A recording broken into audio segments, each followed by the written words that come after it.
You know what I like? Anime. You know what I also like? History.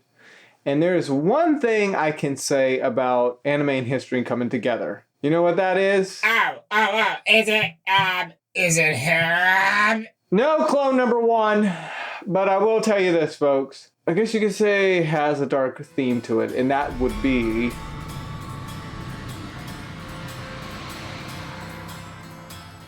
Yes, Black Butler. An anime series that is actually pretty interesting.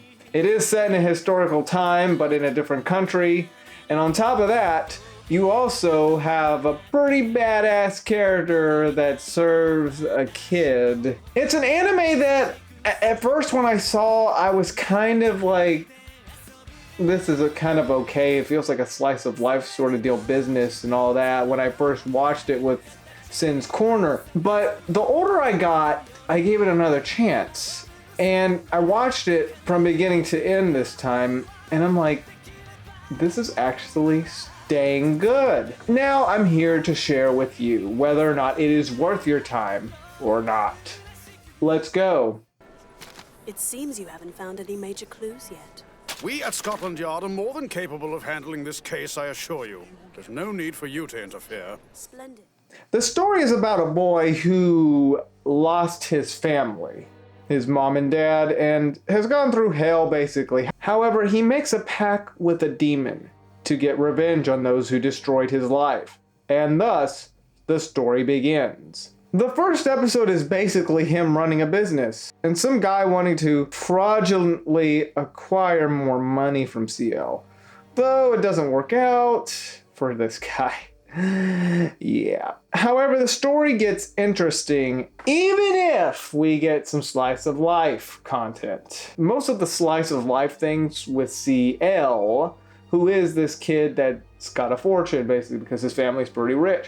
It's mostly with him and his childhood friend. But then we get some good ones like mystery episodes and even conspiracy stuff. But let's just say, don't take the show too seriously because it's got dark moments or pretty serious moments, but to me, it feels like a mixture of both serious and humor, which it works. The soundtrack is actually pretty good in this show. Nice tunes at certain points. The opening, the opening is really good. And the first two endings are actually really good as well. And, you know, the animation for the time is also really good. Yeah, it's older, but, I mean, yeah, this thing came out like, 2008? But it's still great. The details, all that, it's still great. The art style I actually like a lot. Now, there are a bunch of characters in here, like CL, who's a business kid. He wants to get revenge on those that killed his family. That's why he makes a pact with a demon, but the demon, which his name is Sebastian, is going to consume his soul once the job is done. And yes, he runs a toy company. That's why he is pretty rich. On top of that, also serves the queen. Sometimes he has points where he's rude, arrogant, but he does help out with problems when it comes to what the queen asks him to do. I mean, you can't say no to a queen, am I right? He usually lets his butler take care of the job, and he's just, well, yeah, he's mostly like the damsel in distress sort of deal because, let's be real, Sebastian has to protect him because how is he going to eat his soul, right? Probably, to be honest, he's more in danger than his girlfriend. Surprisingly, it's usually the opposite. He doesn't really know how to fight, so that's why he just has a demon do the work for him. He's mostly the serious type of character, just because of what happened to him, which is understandable. Sebastian, like I said, who is a demon, only obeys him. His master, only at his command. He mostly takes care of his mansion. He's always fighting and he's always protecting him and also doing stuff for him. Besides the chores, even going out to get stuff.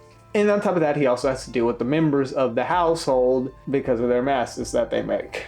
And yeah, he does what any butler does. Protect his master until his contract is up. Then he'll just devour his soul. The three staff members, Finian, Audrey, Mayrin, and Tanaka all serve ZL, and they do get backstories, which, you know, I'm not going to explain too much of their story or their backstory since seeing what they did prior. They usually mess up stuff, and cause more problems for Sebastian when trying to do the best they can as staff members. And Tanaka, he turns into some small guy, and then he's normal looking. I don't get what's up with this guy. The only thing from him we get is that he used to serve his parents.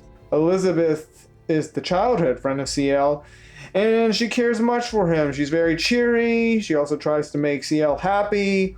There are more characters in this show, but I'll be here all day. But there are at least 2 characters in this show that were real. I mean, you got the Queen of England, which, this show is set in the 1800s, the late 1800s. Jack the Ripper is also in here too. Now, as for my club number 1. As for my enjoyment, I was really surprised at how much I liked this show. I mean, to be honest, it had an ending that was understandable, I will say. On top of that, you have some really good episodes. Like, while it does have some slice of life, crazy, funny moments, there are some serious moments mixed in with it, which makes for a pretty good show, especially as the show keeps going. While I do like how this show concluded, we end up getting season 2, which I'll get to in another review, but I could technically just count this as, well, yeah, a good conclusion. I mean, yeah, it has its moments. It has serious humor, some good character developments, some dark moments, and a lot of more things that are revealed through time in the show. And it's also set in a historical time, too, the late 1800s, around the time of Jack the Ripper and also Queen Elizabeth. It's got it all. And on top of that, a badass demon, Sebastian. And since I'm a history junkie, it's neat to see some historical aspects to this anime, even though it does take a pretty different twist to history at a specific point in the show, but I'm not going to go into much detail. There's also some references with Sherlock Holmes of a specific case that he does. Yeah, this show is worth your time. If you're able to find it, I would definitely watch it. It is so fun. You'll get hooked to the series. The downside is the show does not, I haven't read the mangas, but I know that the show went in a different direction like most other animes. The only issue is it doesn't really connect well. I mean, unless you count a specific point earlier, it doesn't really connect well with season 3, which is kind of like a semi-reboot of Black Butler. I don't know how that works. To me, if you were wanting to get into Black Butler and then you kind of want to follow most of the good material that comes after, if you don't want the original side, even though this is a good original conclusion to the series, if you rather have a better way of following the rest of the story, the Jack the Ripper part's the one that's mostly canon. There is a specific other arc in the anime that is in, I think, the manga, or at least part of the story, but there is a reference to the original side of it that doesn't really fit in well with the others that come afterwards. Well, Black Butler 2 is the sequel to this, but I kind of want to pretend that I'll get to that at some point. Don't you worry. Oh, yes. And Bart, a workman will be coming by in the morning.